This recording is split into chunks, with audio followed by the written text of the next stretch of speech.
अगले 8 महीने आपकी लाइफ के बहुत इंपॉर्टेंट है। ये चीज मैं तो बहुत अच्छे से समझता हूं, आप समझते हो या नहीं समझते हो ये मुझे नहीं पता, लेकिन मैं आपको इस बात का याद हमेशा दिलाता रहूंगा कि अगले आने वाले जो 8 महीना है वो आपकी लाइफ को डिसाइड करने के लिए बहुत ही महत्वपूर्ण है। अगर आपने अगले 8 महीने जम के मेहनत कर ली तो बहुत ही शानदार कॉलेज का रास्ता आपका ओपन हो जाएगा। और एक बार मेरे भाई तू अच्छे कॉलेज में पहुंच गया ना तो उसके बाद लाइफ बहुत ज्यादा स्मूथ हो जाती है as compare to other colleges. ठीक है, तो इसके लिए आज आपको बहुत सारे प्रोमिसेस करने पड़ेंगे। ठीक है, वो प्रॉमिस मैं रोज आपको याद दिलाया करूंगा, देख तूने प्रॉमिस किया था, ठीक, और रोजाना का रोजाना आपको जो है मैं आपसे बेस्ट निकलवाता रहूंगा, यही मेरा काम है।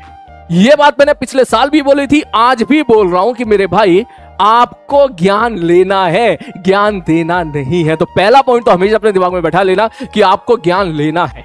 आपका एटीट्यूड ऐसा होना चाहिए कि आप सोचो कि भाई आज की क्लास में हम लोग क्या सीख सकते हैं, क्या यहां से कुछ नया सीखा, क्या कौन सा कंसेप्ट हम लोग कहां अप्लाई करें। आपका दिमाग इस बात पे नहीं होना चाहिए कि सर को ज्ञान दे रहे हो या कि सर ऐसा करो, सर वैसा करो, ऐसा करो। नहीं नहीं नहीं, बिल्कुल नहीं। ये शायद बात आपको पता होगी कि एक बहुत बड़ा बैच है, 1 लाख से ज्यादा बच्चे इसमें इस बैच में है। और इससे एक बात और बता दूं बेटा, अगर जेईई की प्रिपरेशन तू करने जा रहा है, तुझे पता होगा इस साल तकरीबन 13 लाख बच्चे एग्जामिनेशन दिए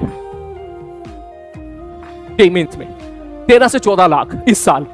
तो एक अच्छी बात तो ये है, अगर मैं तुझसे पूछूं भाई मान के चल 13 लाख बच्चे एग्जाम दे रहे हैं और सीट कितनी है भाई साहब, अगर मैं बात करूं तो सपोज एग्जांपल के तौर पे मैं 13,000 या 20,000 सीट मान लूं थोड़ी देर के लिए, कि मान के चलो भैया जेईई मेन जेईई एडवांस में 20,000 के आसपास सीट है, 20,000 30,000 25,000 के आसपास सीट है। तो यहां से बात तो ये समझ में आ रही होगी कि जो परसेंटेज सिलेक्शन रेशियो है वो 2% है। चेक करके देख ले भाई साहब, अगर जेईई मेंस वगैरह की सारी सीट अगर तू जोड़ेगा तो 25,000 के आसपास सीट बैठेगी। तो यहां से तुझे एक चीज का आइडिया निकल के आ रहा होगा कि जो सिलेक्शन रेशियो है, जो सिलेक्शन परसेंटेज प्रोबेबिलिटी है वो मात्र 2% है। ये बात सच है, 1 से 2%। 1% बच्चों का सिलेक्शन होगा आईटी जेईई में और 2% बच्चों का सिलेक्शन हो जाएगा आईटी जेईई और नीट, आईटी जेईई और मेंस में। ये बात सच है। तो पहली बात, इसको हल्के में बिल्कुल ना लेना, इस बात को बिल्कुल भी हल्के में मत लेना। अगर जब भी कभी तू कभी हवा में उड़े, आंख बंद करके सोचना 13 लाख 14 लाख लोग इस एग्जामिनेशन में तेरे साथ बैठेंगे, जिसमें से सिलेक्शन मात्र होगा 20,000 या 25,000 का एट मैक्स। तो सिलेक्शन और परसेंटेज 2% है। 2% का मतलब 100 में से 2 लोगों का सिलेक्शन होना है, ठीक।